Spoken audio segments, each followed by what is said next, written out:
Hello दोस्तों, कैसे हैं आप सब। Welcome back to my channel Richie's classes, जहां हम रोज़ कुछ नया सीखते, पढ़ते और जानते हैं। तो जैसा कि मैंने वादा किया था कि मैं कुछ ऐसे टॉपिक्स लेकर आऊँगी जो अक्सर बच्चे छोड़ देते हैं या स्किप कर देते हैं या उनके सही मटेरियल आपको नहीं मिल पाते। तो ऐसे ही एक टॉपिक जिसका नाम है इकोनॉमिक एक्टिविटीज़, जिसको हम बहुत शॉर्ट में पढ़कर, छोटे में पढ़कर स्किप कर देते हैं और कंटिन्यू कर देते हैं, उसकी एक ब्रीफ, एक डिटेल क्लास लेके मैं आपके सामने वापस से आई हूँ। तो अगर आपने इकोनॉमिक एक्टिविटीज़ को समझने के लिए ये वीडियो ऑन किया है तो आप बिल्कुल सही जगह पर आए हैं। तो चलिए समझते हैं what are the economic activities. Economic activities, जैसा कि इसका नाम है आर्थिक क्रियाएं। तो इकोनॉमिक यानी जो मनी से रिलेटेड है, जिसको मनी में मेजर कर सकते हैं, that activities will called economic activity. एक एग्जांपल लेती हूँ जो आप बाबा आदम के ज़माने से पढ़े आ रहे हैं कि एक अगर टीचर है, वो अपने बच्चे को पढ़ा रही है और स्कूल में पढ़ा रही है, घर पर पढ़ा रही है और स्कूल में पढ़ा रही है, दोनों जगह वो पढ़ा रही है। तो ये जो स्कूल में पढ़ा रही है इसका वो सैलरी चार्ज करती है, बट जो घर में अपने बच्चे को पढ़ा रही है उसकी कोई सैलरी चार्ज नहीं करती। तो दोनों में वो पढ़ाने का काम कर रही है, एक में उसने इसके बदले कोई रेम्यूनरेशन, कोई मनी, कोई इनकम नहीं ली, और वही यहाँ पर इसने उसी पढ़ाई के बदले सैलरी ली। तो जब किसी भी मनी से रिलेटेड ट्रांजैक्शन की बात आती है तो ऐसी एक्टिविटीज़ को इकोनॉमिक एक्टिविटीज़ कहते हैं। वाइस वर्सा, जहाँ मनी ना रिलेट करती हो, मनी की बात ना आती हो, जिसको पैसों में ना तोला जा सके, दैट विल कॉल्ड अनइकोनॉमिक या नॉन इकोनॉमिक एक्टिविटीज़। अनार्थिक हिंदी में कहते हैं उसको, अनार्थिक क्रियाएं या नॉन इकोनॉमिक एक्टिविटीज़। तो ये तो हो गई इसकी मेन मीनिंग। तो जब अभी हमने लास्ट वीडियो इकोनॉमी का देखा है तो वहाँ मैंने बात की है the area where all the economic activities are perform, मतलब वो जगह जहाँ ये इकोनॉमिक एक्टिविटीज़ परफॉर्म की जा रही है, मतलब पैसे से रिलेटेड काम हो रहा है, तो वो क्या है, इकोनॉमिक एक्टिविटीज़। जैसे मान लीजिए आपने यूट्यूब चलाया, यूट्यूब चलाने के लिए आपने फ़ोन खरीदा होगा, उसके पैसे दिए होंगे, नेट भरवाया होगा, उसके पैसे दिए होंगे, या फ़ोन चार्ज कर रहे हैं, बिजली के पैसे आप दे रहे हैं। तो सोचिए आप सिर्फ एक वीडियो देख रहे हैं, उसमें भी आपके money transactions, money related transactions हो रहे हैं। तो आप ये जो वीडियो देख रहे हैं ये भी क्या है, एक इकोनॉमिक एक्टिविटी है, क्योंकि इसमें नेट यूज़ हो रहा है, जिसका आपने नेट पैक भरवाया है वगैरह वगैरह। या आप खाना खा रहे हैं, तो बिना आप मार्केट से सामान लाए तो खाएंगे नहीं, और मार्केट से अगर आपने सामान लाया है तो बट ऑफ है उसके क्या दिए हैं, पैसे दिए हैं। तो कोई भी आप काम इस समय उठा के देख लीजिए, अगर उस काम में पैसे इन्वॉल्व हैं तो वो काम इकोनॉमिक एक्टिविटीज़ कहलाएगा। अब इसी को थोड़ा और डिटेल में पढ़ने के लिए हमने इकोनॉमिक एक्टिविटीज़ के टाइप्स बना दिए हैं। इकोनॉमिक एक्टिविटीज़ को इन 5 कैटेगरीज में बांटा जा सकता है। इकोनॉमिक एक्टिविटीज़ की बात हो तो हमेशा ये पंजा याद रखिएगा, पंजे से आपको हमेशा इकोनॉमिक एक्टिविटीज़ कितने तरह की होती हैं ये याद रहेगा। Consumption, production, exchange, distribution, public finance. खाना, बनाना, खरीदना, बेचना, बांटना और सरकारी काम, ये 5 इकोनॉमिक एक्टिविटीज़ होती हैं जो जनरली हमारी इकॉनमी में इन्वॉल्व होती हैं। इन 5 के अलावा और किसी तरह की कोई इकोनॉमिक एक्टिविटी नहीं होती है। तो सबसे पहले हम बात करते हैं कंजप्शन की। कंजप्शन मतलब क्या, हिंदी में इसको उपभोग, मैंने सबकी हिंदी भी लिख दी है, अगर आपको हिंदी की ज़रूरत होती हो तो आप इसके हिंदी वर्ड्स भी देख सकते हैं। तो कंजप्शन माने क्या होता है, उपभोग। उपभोग माने कंज्यूम, मतलब किसी चीज़ को अवेल करना। जैसे आप नेट का सर्विस यूज़ कर रहे हैं, इट विल कॉल्ड कंजप्शन। आप खाना खा रहे हैं तो रोटी का आप क्या कर रहे हैं, कंजप्शन। आप स्कूल जा रहे हैं तो आपने ट्रांसपोर्ट सर्विस का क्या किया, कंजप्शन। स्कूल जा रहे हैं, स्टडी कर रहे हैं तो आप पढ़ाई का क्या कर रहे हैं, कंजप्शन। मतलब किसी भी गुड्स, किसी भी सर्विस को अपने काम का बनाना, उसको अपने काम में लाना, दैट प्रोसेस कॉल्ड कंजप्शन। और आज बिना पैसे के आप कोई भी चीज़ अवेल, खरीद या जो भी कह लीजिए नहीं सकते।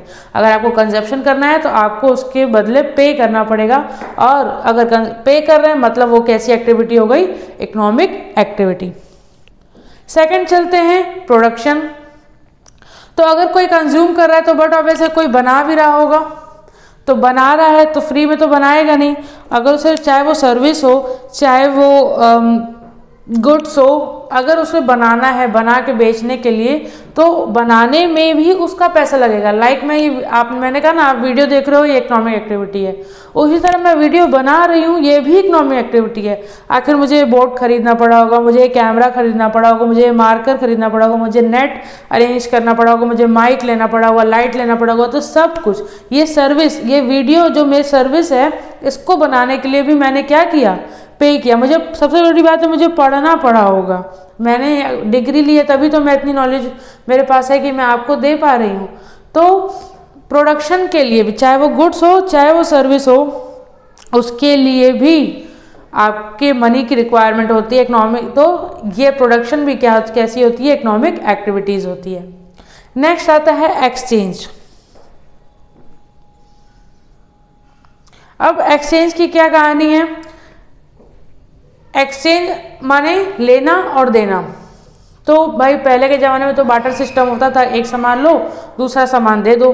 बट आज के समय में तो बार्टर सिस्टम है नहीं। अगर आपको एक्सचेंज करना है, सामान लेना है और देना है, तो आप ये एक्सचेंज दो तरीके से कर सकते हो, या तो सेल या तो परचेज। ये जो आप एक्सचेंज है, मैंने इसकी कैटेगरी ये बना दी है। एक्सचेंज दो तरीके से होता है, सेल एंड परचेज। या तो आप खरीदोगे या तो बेचोगे। तो खरीदने और बेचने के लिए भी, अब आप खरीदोगे तो बिना पैसों के तो खरीदोगे नहीं, और बेचोगे तो फ्री में बेचोगे नहीं। तो एक्सचेंज में भी कौन सी एक्टिविटी इन्वॉल्व होती है, इकोनॉमिक एक्टिविटीज। ठीक है, उसके बाद आता है डिस्ट्रीब्यूशन। डिस्ट्रीब्यूशन को समझने के लिए अगर हमें लॉ ऑफ या कह लें थियरी ऑफ प्रोडक्शन पता होगा, जो ये आती है, तो हम डिस्ट्रीब्यूशन को भी आसानी से समझ सकते हैं। थियोरी ऑफ प्रोडक्शन में 4 फैक्टर्स आते हैं, जिसे हम फैक्टर्स ऑफ प्रोडक्शन भी कहते हैं।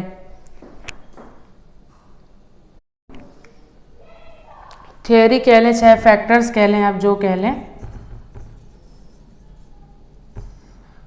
मतलब किसी भी प्रोडक्शन में वो क्या 4 चीज़ें इन्वॉल्व होती हैं।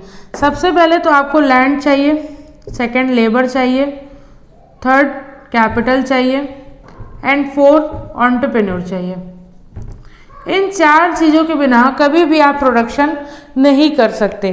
प्रोडक्शन के लिए आपको 4 चीज़ें चाहिए, land, labour, capital and entrepreneur. Land, कोई ना कोई नेचुरल रिसोर्स चाहिए जिसको कन्वर्ट करके आप कोई यूजफुल चीज़ें बनाएंगे। इस लैंड को यूज़ करने के लिए आपके पास स्किल लेबर होनी चाहिए। अब वो चाहे वो फिजिकल लेबर करे, यानी शारीरिक क्षमता हो, चाहे उसके मानसिक क्षमता हो, मेंटल स्किल हो, किसी भी तरह की स्किल हो, तो वो लेबर कहलाएगा। इसमें एम्प्लॉयज़, वर्कर सब आ जाते हैं। लेबर माने यहाँ पे मजदूर वाला लेबर नहीं, लेबर माने जिसके पास स्किल हो। थर्ड आता है कैपिटल। किसी भी आइडिया को काम में लाने के लिए, चाहे कोई भी प्रोसेस आगे बढ़ाने के लिए आपको पैसे चाहिए, तो कैपिटल।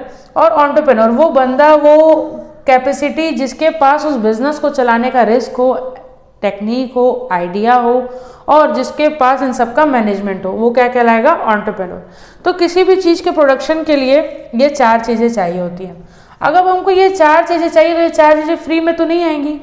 तो इन्हीं फैक्टर्स ऑफ प्रोडक्शन का जब हम पेमेंट करते हैं, चाहे वो हमको किसी तरह से मिल रही है, तो इट विल कॉल्ड डिस्ट्रीब्यूशन। जैसे फैक्टर्स ऑफ प्रोडक्शन है तो ये क्या बन जाते हैं, फैक्टर्स ऑफ डिस्ट्रीब्यूशन। जैसे आपको लैंड चाहिए तो उसके बदले आपको रेंट देना पड़ेगा। रेंट माने उसका किराया, जो भी नेचुरल रिसोर्स आप यूज़ कर रहे हैं, चाहे वो लैंड हो, चाहे वो माइंस हो, चाहे वो रिवर का वाटर हो, सबका रेंट सबका डिसाइड होता है। रेंट माने उस नेचुरल रिसोर्स को यूज़ करने के बदले का आपने उसको क्या दिया। सेकंड आता है लेबर। आपका कोई भी लेबर हो, आपको उसको वेजेस देना पड़ेगा। वेजेस जैसे लेबर में मैंने कहा कि वर्कर्स, एम्प्लॉय सब आ जाएंगे, तो वेजेस में भी वेजेस, सैलरी, रेम्यूनरेशन, कमीशन सब आ गया। नेक्स्ट कैपिटल, पैसा चाहिए। तो अगर आप कहीं से भी पैसा उठाएंगे तो उसके बदले आपको क्या देना पड़ेगा, उसका इंटरेस्ट देना पड़ेगा। एंड एंटरप्रेन्योर, जब कोई अपना रिस्क लगाता है, कोई आइडिया लगाता है, तो उसके बदले उसे क्या मिलता है, प्रॉफिट मिलता है। तो ये जो फैक्टर्स ऑफ प्रोडक्शन है, इनका return he factors of distribution होता है। अब आप बताइए इनमें से कौन सा एक आइटम है जिसमें पैसा इन्वॉल्व नहीं है? आखिर सब तो ये पैसों का ही खेल है। तो ये भी इकोनॉमिक एक्टिविटीज हुए कि नहीं हुए? तो एक हमने पढ़ लिया कंजप्शन, एक पढ़ लिया प्रोडक्शन, एक पढ़ लिया एक्सचेंज, एक पढ़ लिया डिस्ट्रीब्यूशन।